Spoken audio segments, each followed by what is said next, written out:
사무엘상 13장 1절부터 7절. 찾기가 조금 불편하신 분들은 부끄럽게 여기지 마시고 스크린을 보시면 화면에 말씀이 다 나오니까 그대로 따라 읽으시면 되겠습니다. 13장 1절부터 7절까지 교독합니다. 사울이 왕이 되었을 때에 그의 나이는 30살이었다. 그가 이스라엘을 다스린 것은 42해였다.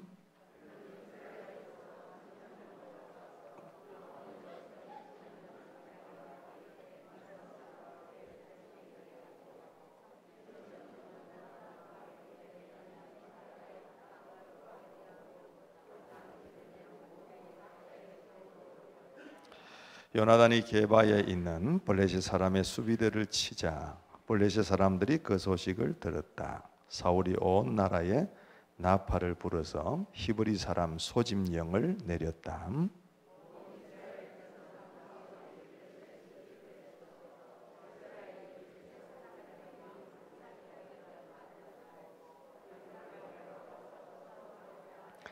블레셋 사람들도 이스라엘과 싸우려고 모였는데 병거가 3만에다가 기마가 6천이나 되었고 보병은 바닷가에 모래알처럼 많아서 셀 수가 없었다.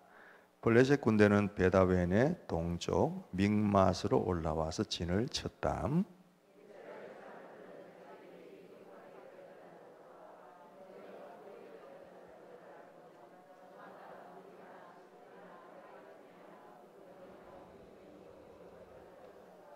히브리 사람들 가운데서 들으는 요단강을 건너 갓과 길르앗 지역으로 달아났다. 사울은 그대로 길갈에 남아 있었고 그를 따르는 군인들은 모두 떨고 있었다. 14장으로 넘어갑니다. 14장 6절부터 계속 교독하겠습니다. 여러분 읽으시기 바랍니다. 요나단이 시작.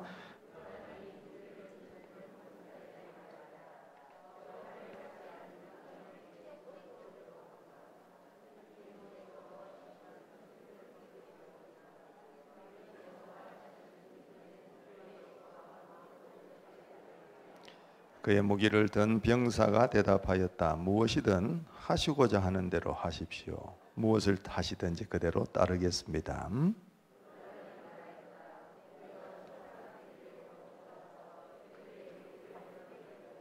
그때에 그들이 우리에게 꼼짝 말고 서서 자기들이 올 때까지 기다리라고 하면 우리는 올라가지 않고 있던 그 자리에 그대로 선다. 그러나 그들이 우리를 자기들에게로 올라오라고 하면 우리는 올라간다. 이것을 주님께서 그들을 우리에게 넘겨주셨다는 징조로 알자. 아멘, 아멘, 아멘. 할렐루야. 네, 설교 제목이 조금 길지만 같이 한번 마음속에 새기면서 쭉 한번 읽어보겠습니다. 시작. 믿음으로 행하면 하나님이 책임지십니다. 아멘. 믿음으로 행하면 하나님이 책임지십니다. 그랬습니다. 자, 설교 노트를 내셔서 여러분 잘 적으면서 말씀을 하나라도 더 마음속에 새기시기를 원합니다. 쉬운 질문 같습니다. 여러분 하나 질문해 보겠습니다. 하나님이 살아계십니까? 하나님이 살아계십니까? 여러분 아멘 그러셨는데 어떻게 그렇게 잘 아세요? 하나님이 살아계신다는 걸 어떻게 그렇게 잘 아십니까? 여러분 살아있다는 것은 뭡니까? 움직인다는 거고 숨을 쉰다는 거고 반응한다는 거고 말 안 한다는 거고 살아있는 표와 징표가 정확하게 나야 됩니다. 죽은 것은 어떤 것도 움직이지 않고 숨도 안 쉬고 반응도 안 하고 말도 안 하지 않습니까? 그런데 살아있다면 반드시 그래야 됩니다. 여러분 제가 살아있으니까 지금 말도 하고 있지 않습니까? 움직이고 있고 또 제 스스로 걸어와서 이 강대상 위에 서서 여러분 앞에 예배를 인도하고 있지 않습니까? 그렇다면 여러분이 하나님이 살아 계신다고 했는데 하나님이 움직이는 것이 보입니까? 하나님이 살아 계신다고 했는데 하나님이 반응하시는 걸 경험하고 계십니까? 하나님이 살아계신다고 그랬는데 그 하나님께서 여러분들에게 말씀하고 계시는 게 들립니까? 최근에 그런 경험을 하신 적이 있으십니까? 아마 별 생각 없이 대답을 아멘 했다가 이렇게 계속 추궁하다시피 얘기하면 마음이 움츠려들 수 있습니다. 머리로 지식으로는 아멘인데 그게 우리 삶에 그대로 적용되고 있는 것은 별개의 문제일 수 있습니다. 여러분, 우리 신앙생활에 어떻게 보면 가장 큰 문제 중에 하나가 이게 될 것 같습니다. 머리로는 압니다. 습관적으로 아멘은 잘 할 수 있습니다. 근데 실제로 그 믿는 것이 여러분 삶에 일어나고 있느냐라고 물으면 대답할 게 없는 경우들이 많다는 겁니다. 여러분, 지식으로 알고 있는 그 하나님, 배워서 알고 있는 그 하나님이 여러분 삶 속에 생생하게 살아 움직이는 하나님이 되실 수 있기를 주님의 이름으로 축복합니다. 그러면 얼마나 신앙생활이 재미있을까요? 하나님이 옆에서 꿈틀꿈틀 하시는 듯이 우리가 살고 있다면 얼마나 신앙생활이 생생할까요? 근데 왜 많은 사람들이 그게 잘 안 될까요? 왜 하나님을 믿는다고 하면서도, 하나님이 살아계신다고 하면서도 그 살아계신 하나님은 너무 멀리 계신 것처럼 느껴질까요? 왜 그 하나님은 오래전에 내 삶에는 계셨던 하나님인데 지금은 대답이 없으신 하나님 같으실까요? 그것은 우리가 믿음으로 도전하지 않아서 그렇습니다. 괜히 믿음으로 살다가 실패할까 싶어서, 내가 믿음으로 도전했다가 오히려 더 곤란해질까 싶어서 그런 경우들이 많이 있는 것 같습니다. 하나님을 믿는다고 하면서도 사실은 그건 생각뿐이고 내 힘을 믿고 살기 때문입니다. 하나님은 능력을 행하시고 기적을 일으키시는 하나님이라고 말은 하면서도 실제로 내 삶 속에서는 그런 하나님의 능력과 기적에 대하여 기대하지를 않습니다. 교회는 왔다 갔다 하지만 전혀 하나님과 상관없이 살고 상식과 경험을 최우선시 여기면서 오히려 하나님을 무시하고 내 경험과 내 상식과 내가 알고 있는 지식을 앞세우면서 살기 때문에 그렇습니다. 기적과 능력의 하나님은 성경 속에서만 존재하는 하나님이시고 오늘 내 삶은 내가 알아서 살아야 돼. 말은 그렇게 하지 않지만 실제로는 그렇게 살고 있기 때문입니다. 그러면 어떻게 되나? 하나님을 경험할 수가 없습니다. 하나님을 경험할 기회가 주어지지를 않습니다. 그런데도 사라지니까 그냥 삽니다. 그 하나님께서 내 삶에 간섭하시고 역사하셔야 될 필요성을 못 느낄 때가 많다는 겁니다. 왜? 안 그래도 대충 살면 사라지니까. 그렇잖아요. 여러분, 믿음의 도전을 자주 하시는 여러분과 제가 되기를 주님의 이름으로 축복합니다. 베드로를 한번 가만히 생각해 보세요.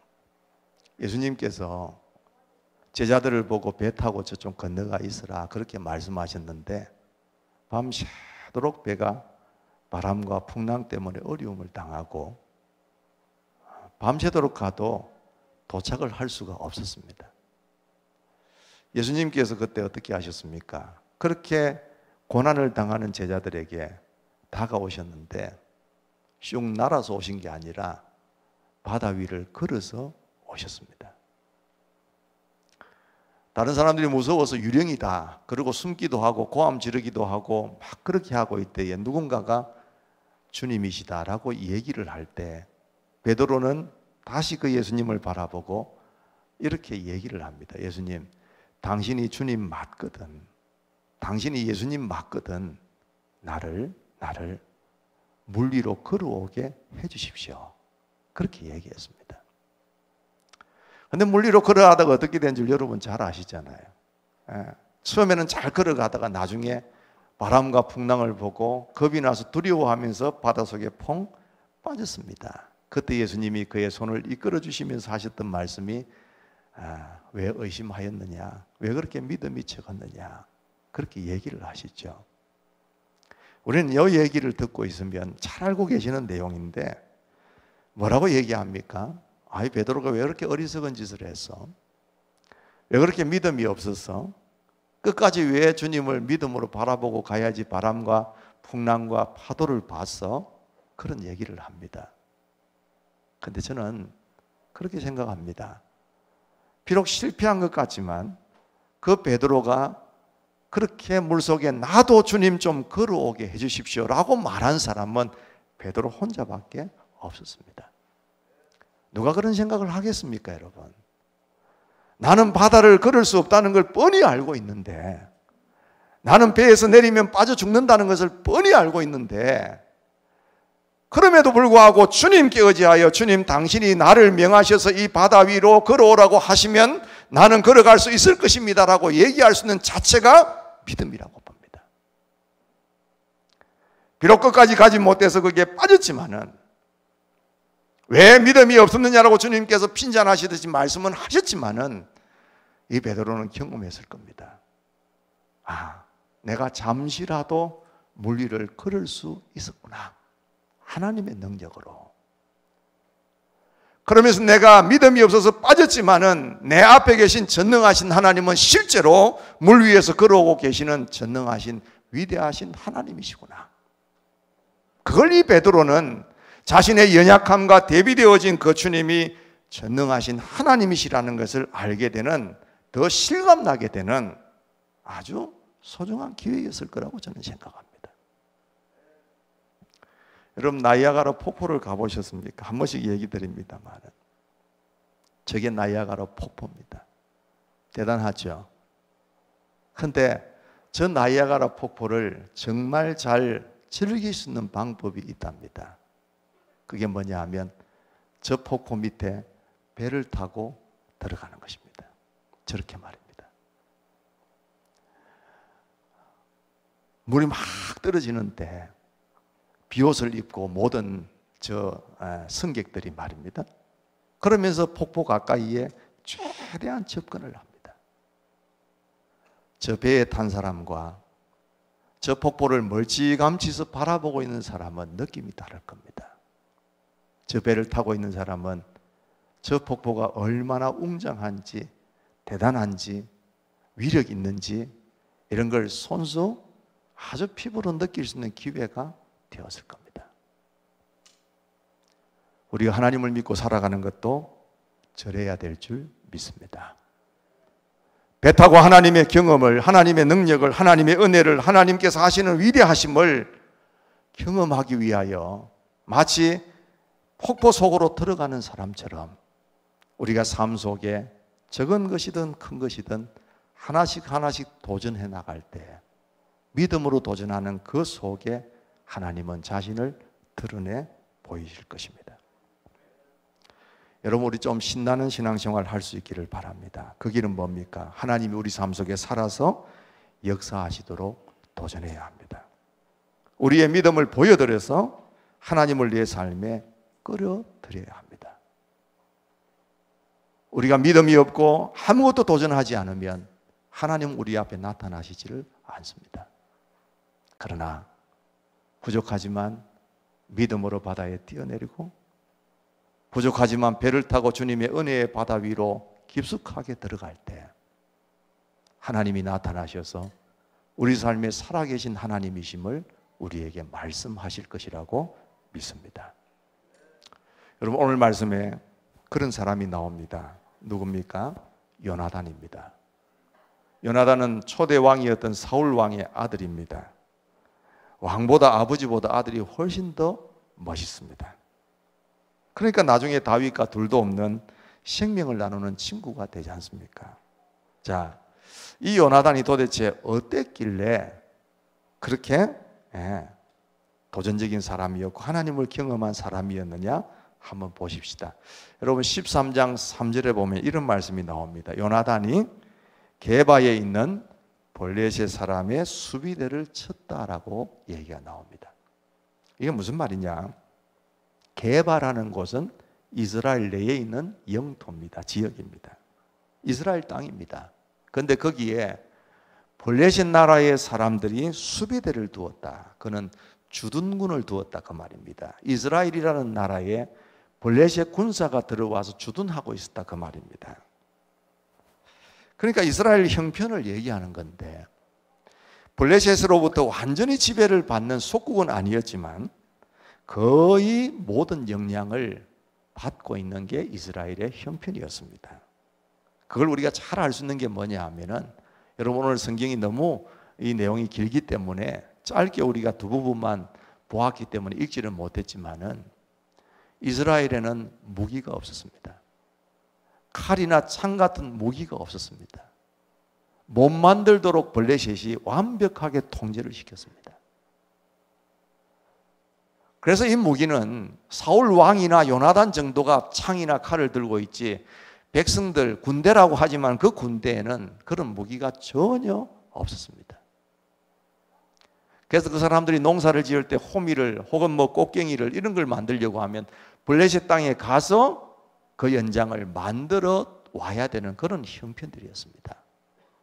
그러니까 얼마나 그들의 힘이 무력했던가를 얘기하는 거죠. 자, 군사들의 수를 봐도 13장 초반에 보면 나옵니다. 이스라엘 백성들은 무기도 없는 군사들 3,000명 데리고 있습니다. 사울 왕이 2,000명, 왕자였던 요나단이 1,000명을 데리고 있는 게 고작입니다. 무기도 없습니다. 뭘 들고 싸웠는지 모르겠습니다. 나무를 깎아서 뭐 죽창을 만들었는지 그건 모르겠습니다만, 하여튼 뭐 군대라고 하는 군대가 한 3,000명 정도 있었습니다. 그런데 그 블레셋의 병사들은 어떻습니까? 병거만 3만이고 기마가 6천이고 보병은 바닷가의 모래알처럼 많았다고 얘기를 합니다. 그런 형편입니다. 무기도 하나 변변치 않고 없고, 군대의 수를 비교해 보아도 수십 배는 블레셋이 강합니다. 그랬는데 이 요나단이 무슨 짓을 했습니까? 자기 영토에 들어와 있는 주둔군이든 그 블레셋의 수비대를 쳤다라고 얘기를 합니다. 이거는 마치 우리가 아무런 장비도 없이 동물원에 가서 사자 우리에 들어가서 잠자는 사자의 코트를 뽑은 것과 마찬가지입니다. 아니나 다를까 잠자던 사자가 깨어나듯이 표효하듯이 블레셋이 그 수많은 군사들을 데리고 전쟁을 하러 믹맛으로 올라와 진을 쳤다고 얘기합니다. 자, 여러분 여기서 한 가지 질문을 해보겠습니다. 이 요나단은 자기가 수비대를 쳤을 때에 이런 일이 일어날 줄 알았을까요? 몰랐을까요? 요나단이 수비대를 치면 이 블레셋이 요놈들이 그러면서 깜짝 이렇게 일어나면서 이 블레셋이 쳐들어올 것을 알았을까요? 몰랐을까요? 당연히 알았겠죠. 그가 블레셋의 수비를 치면 당연히 블레셋이 쳐들어오고 이스라엘은 극한 위험에 처한다는 것을 알고 있었습니다. 그런데 왜 그랬을까요? 왜 요나단이 잠자는 사자의 코트를 건드렸을까요? 왜 이 엄청난 문제를 알면서도 만들었을까요? 바보같이. 요나단의 판단력이 미숙해서 그럴까요? 아니면 왕자로서 자존심이 강한데 그 감정을 억제하기 힘들어서 그냥 도발적으로 나타난 현상일까요?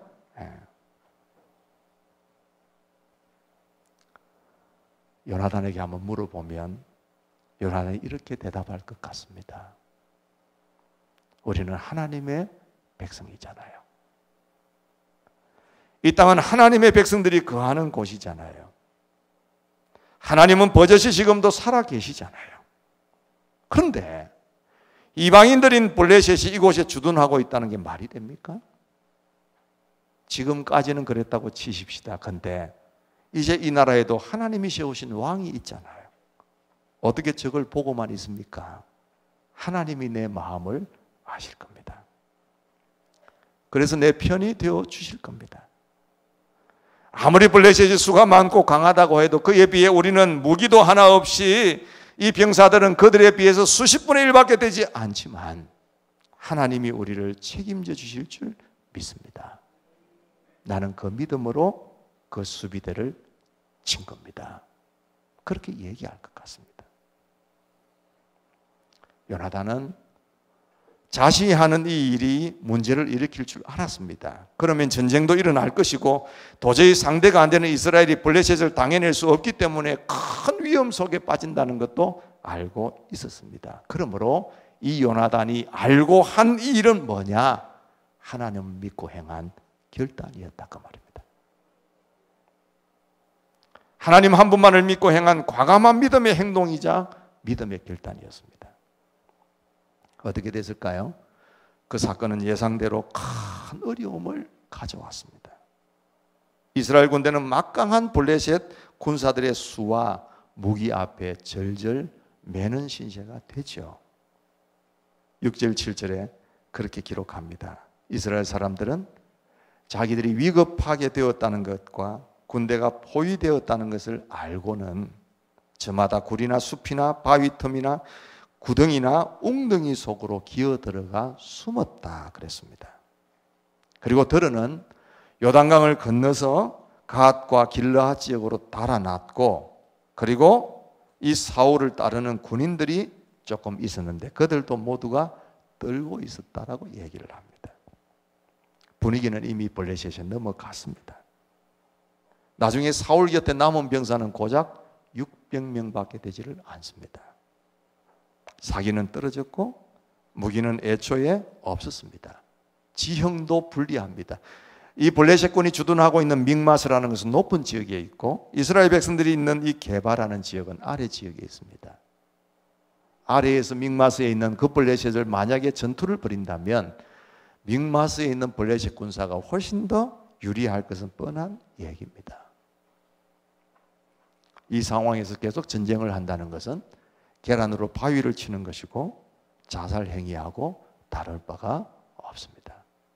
자, 그러면 요나단이 이 정도가 됐으면 어떻게 해야 될까요?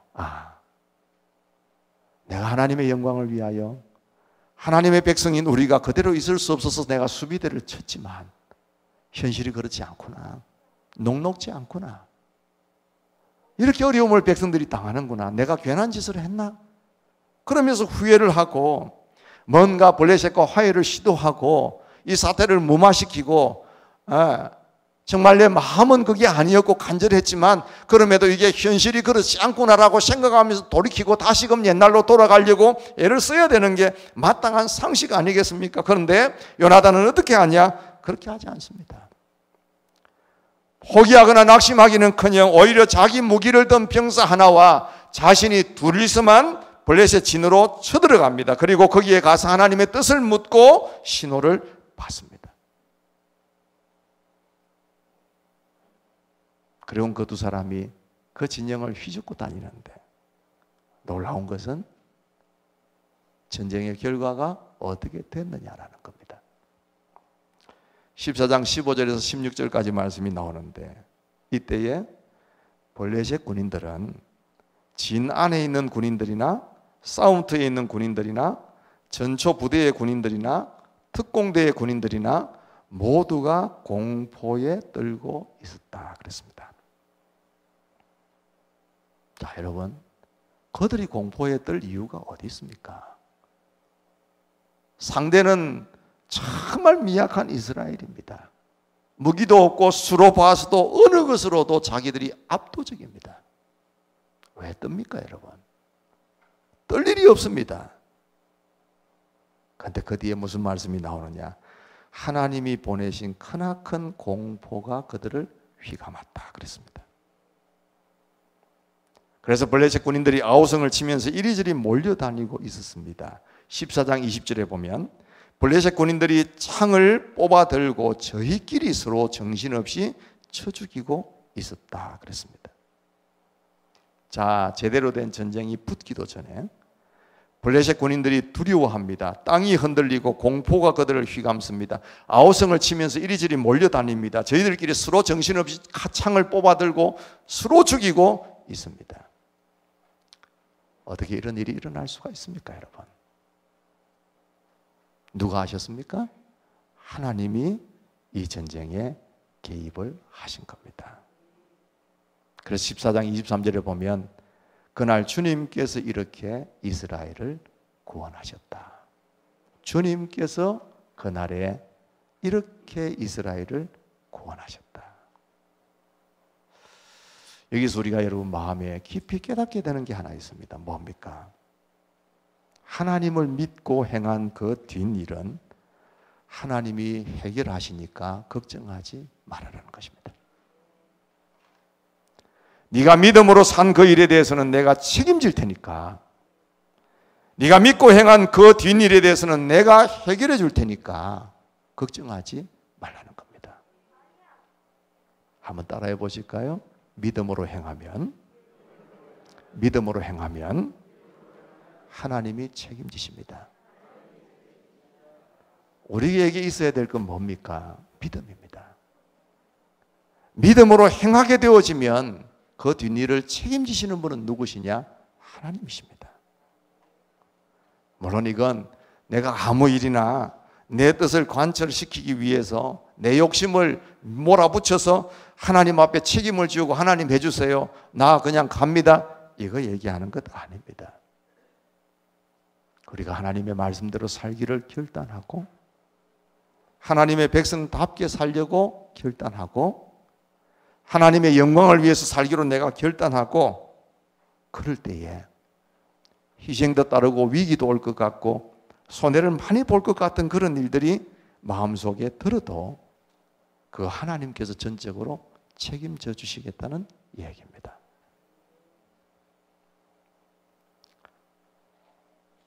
순간적으로 그 대가가 크고 큰 위기가 올 수 있지만 그 뒷일은 하나님의 몫입니다. 여러분, 우리가 무슨 일을 할 때마다 우리 약함들을 깨달을 때가 참 많이 있지 않습니까? 그럴 때 우리가 뭘 보고 뭘 묵상하십니까? 나를 보고 환경을 묵상하고 내 형편을 두고서 이러쿵저러쿵 분석하고 그럴 때가 얼마나 많습니까? 그런데 내가 약해진다는 것은, 내 약한 모습을 발견할 수 있던 것은 뭘 하나님이 요구하시는 거냐? 그럴 때마다 내가 하나님의 위대하심을 더 많이 묵상해야 된다는 것을 말씀하시는 시간이라는 걸 기억하셔야 합니다.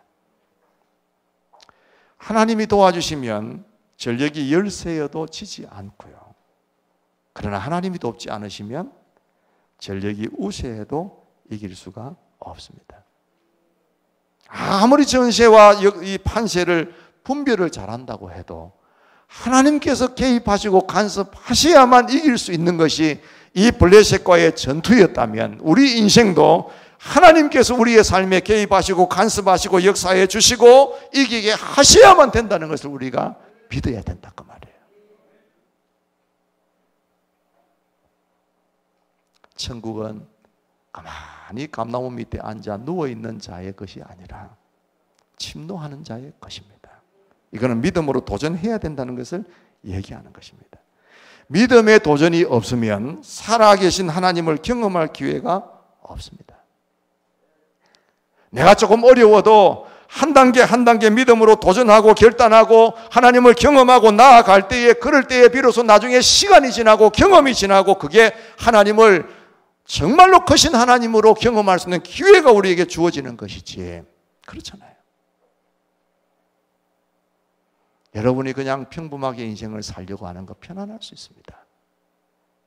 그러나 거기에서 진정한 행복을 경험할 수는 없습니다. 하나님이 살아계신 것을 여러분이 발견할 때 여러분의 인생은 달라지고 위대한 인생으로 바뀌어지게 될 것입니다. 자, 제가 한번 사진을 띄울 테니까 누군지 한번 보시기 바랍니다. 누굴까요, 여러분? 어디 좀 보신 분 있죠? 우상혁이라고 하는 장대 높이뛰기 선수입니다. 얼마 전에 세계 무슨 선수권 대회인가 금메달 땄던 친구입니다. 저렇게 장대뛰기를 넘는데 자기 목표가 얼마인지 아세요? 얼마나 높은 장대를 뛰어넘는 게 자기 목표라고 얘기를 했습니까? 2m 40이 내 목표다 그렇게 얘기를 했습니다. 2m 40이면 어느 정도 될까요? 굉장히 높죠. 제 키에 뭐 한 2배까지는 안 되더라도 한 1배 반 이상은 될 것 같은 느낌입니다. 처음부터 이 친구가 그렇게 잘 높이 뛰기를 했을까요? 안 그렇겠죠. 처음에는 낮은 것부터 뛰어넘기 시작했을 겁니다. 성공하면 조금 더 높이고 성공하면 조금 더 높이고, 그래서 그가 세계 챔피언이 되는 거죠. 여러분, 우리 신앙도 마찬가지입니다. 하루아침에 내가 큰 믿음을 가질 것이다. 물론 하나님이 은혜 주시면 그러실 수 있습니다. 그러나 여러분, 삶 속에 지극히 작은 것 하나부터라도 내가 결단하고 하나님이 응답하시는 것, 책임지시는 걸 경험하는 것이 수없이 반복되게 되어질 때, 그때의 내 믿음이 커지기도 하고 굳어지기도 하는 것이죠. 한 번 더 따라 하실까요? 뒷일은 하나님이 책임지십니다. 믿음으로 도전하시는 여러분 되시기를 축복합니다. 마지막 한 가지 볼 거는 뭐냐면, 이 요나단이 그렇게 믿음으로 결단하고 가니까 그 이스라엘 공동체가 살아납니다. 14장 21절부터 22절까지 무슨 말씀이 있습니까? 블레셋 사람들 편을 들어 싸움터까지 나왔던 이스라엘 히브리 사람들도 이제는 돌이켜서 사울과 요나단이 지휘하는 이스라엘 편이 되었다. 또 전에 에브라임 산간 지방으로 들어가 숨었던 이스라엘 사람들도 블레셋 사람들이 지고 달아난다는 소식을 듣고 모두 뛰어나와 블레셋 군인들을 뒤쫓으며 싸웠다. 그렇게 얘기합니다. 자, 요나단이 병사 하나만 데리고 그 지역에 들어갔는데 하나님께서 그 놀라운 역사들을 아까 말씀드린 대로 두려워 떨게 만들고 자기들끼리 찔러 죽이게 만들고 이상한 역사를 일으켰을 때 어떤 현상이 일어납니까? 오히려 블레셋에 투항하고 갔던 그 히브리 사람, 이스라엘 사람들이 다시금 자기 나라 백성으로 돌아오고, 굴 속에 틈 속에 웅덩이 속에 숨어있던 이스라엘 백성이 다시금 나와서 힘을 합해서 블레셋을 싸우게 되는 일이 일어납니다. 뭘 말합니까? 여러분 한 사람이 믿음으로 제대로 하나님을 경험하고 살면 다른 사람에게도 영향을 미친다는 이야기입니다. 옆에 있는 교인들 보고 저 사람은 왜 저래?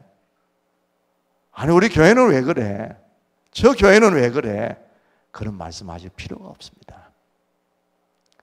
여러분이 작은 일이든 큰 일이든 하나님께 도전하고 하나님을 경험하고 내 주변에 내와 함께 계시는 하나님을 믿고 살아가고 계신다면 반드시 여러분의 주위에 있는 사람들이 동일한 믿음을 소유하는 시간이 올 것입니다. 목자가 그 믿음을 가지면 목원들이 그 믿음을 가질 것이고, 목사가 그 믿음을 가지면 교인들이 그 믿음을 가지게 될 것이고, 내가 믿음의 리더로서 하나님을 경험하고 살아가게 되어지면, 교사가 그 믿음을 가지게 되어지면 아이들이 그 믿음을 가질 것이고, 부모가 하나님을 경험하는 삶을 살게 되어지면 자식들이 하나님을 경험하는 후대가 될 것을 믿으셔야 됩니다. 당신은 왜 그렇게 믿음이 없느냐 얘기하지 마십시오. 내가 믿음이 없기 때문에 그런 겁니다. 나는 여러분을 나무라고 있는 게 아닙니다. 우리가 이런 믿음의 소유자가 될 때에 그 믿음의 소유자가 미칠 수 있는 영향력이 얼마나 큰 것인가를 여러분들에게 얘기하고 있는 것이죠. 다시 한번 질문합니다. 하나님은 정말 살아 계신 분이십니까? 그 하나님의 능력을 믿고 도전하셔서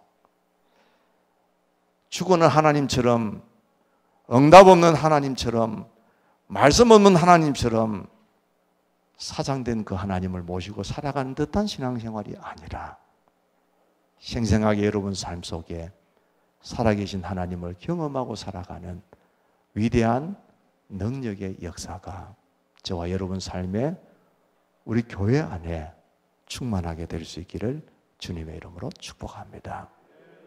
그 살아계신 하나님 붙들고 함께 살아가십시다.